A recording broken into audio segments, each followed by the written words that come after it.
अस्सलाम वालेकुम everyone, this is doctor Sahar Chawla, right at your service. Fatty liver की extension पे मैंने कहा एक और वीडियो करें। कुछ साइंस आपको बता रही हूँ फैटी लिवर की, जिससे आप इजीली डायग्नोज कर सकते हैं कि आपको फैटी लिवर होने वाला है। सबसे पहले अगर आपका पेट निकला हुआ है, टेस्ट पे पैसे ज़ाया करने की ज़रूरत ही नहीं है। अगर आपका पेट निकला हुआ है, पेट नहीं निकल रहा होना चाहिए। एक हेल्दी इंसान का पेट ऐसे साथ होना चाहिए। हाँ, लोअर बेली जो है आपकी, उसका एक बहुत छोटा सा बल्ज होता है, लेकिन एबनॉर्मल बल्ज नहीं होता उसका, क्योंकि वहाँ पे उस एरिया पे हमारी इंटेस्टाइन आंतें होती हैं। अगर आप वर्कआउट नहीं करते हैं, एक्सरसाइज नहीं करते, वरना तो वो मसल भी टोन हो जाते हैं। नॉर्मल सा बल्ज काफ़ी है। पेट चिपका होना चाहिए। पेट निकला हुआ है, फैटी लिवर है, क्योंकि यहाँ पे हमारे जितने भी पिवटल इंपॉर्टेंट ऑर्गन्स हैं वो सारे के सारे एब्डोमिनल एरिया में है।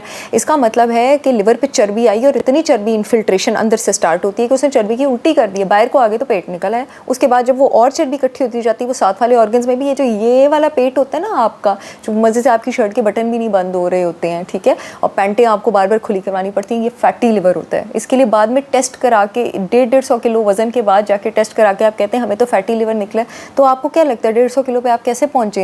जब 70 किलो पे थे तभी फैटी लिवर हो गया था।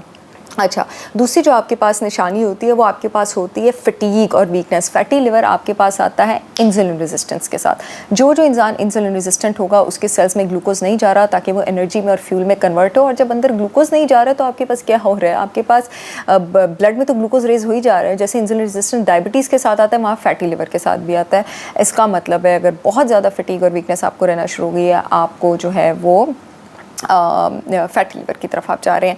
तीसरी निशानी जो मैं आपको बताना चाहूँगी, जिसको नॉर्मली खाली किडनीज के साथ एसोसिएट किया जाता है, अगर आपके पैर और एंकल सूजे हुए हैं तो, और पिटिंग इडीमा, यानी आप उंगली लगाते हैं और ऐसे डॉट सा इंडेंटेशन गड़ा सा बन जाता है, ये किडनी फेलियर की तरफ जाने की भी निशानी होती है और ये फैटी लिवर की भी निशानी होती है। और ख़ासकर अगर मतलब फॉर एग्जांपल कल मेरी क्लाइंट कह रही थी मेरी फ़्लाइट के बाद टांगे और पैर सूज जाते हैं, तो मुझे किसी अल्लाह माफ़ी दे डॉक्टर ने कहा ये तो नॉर्मल है, मेरे भी सूज जाते हैं। तो फिर वो डॉक्टर को भी लिवर का प्रॉब्लम होगा, उनको भी चेक कराना चाहिए। नहीं सूजने चाहिए, ये नॉर्मल नहीं है। दिन के एंड में अल्लाह माफ़ करे पैर और टांगे सूज रहा है, इसका मतलब है आपको फैटी लिवर हो रहा है। उसकी रीज़न ये है कि आपके पास जो प्रोटीन होती है जिसने बॉडी में फ्लूइड बैलेंस रेगुलेट करना होता है, एल्ब्यूमिन, वो आपके पास लिवर में बनती है। लिवर अगर फैटी है, वो अपना काम ठीक तरह से नहीं कर रहा है, एल्ब्यूमिन ठीक तरह नहीं बन रही है, फ्लूइड डिसरेगुलेशन हो गई है बॉडी में, और उसके बाद वो विस्कोसिटी नहीं मेंटेन कर पा रही है और आपके पैर और वो सूज रहा है। किडनी की तरफ भी प्रॉब्लम की निशानदेही हो सकती है। चौथी एक चीज़ जो बड़ी कॉमन है और लोगों को पता नहीं लगती है, पामर एरिदमा, हाथों की बहुत ज़रूरत से ज़्यादा रेडनेस, जो आपके पास हार्मोन्स खास करके एस्ट्रोजन इम्बैलेंस होने की वजह से आती है।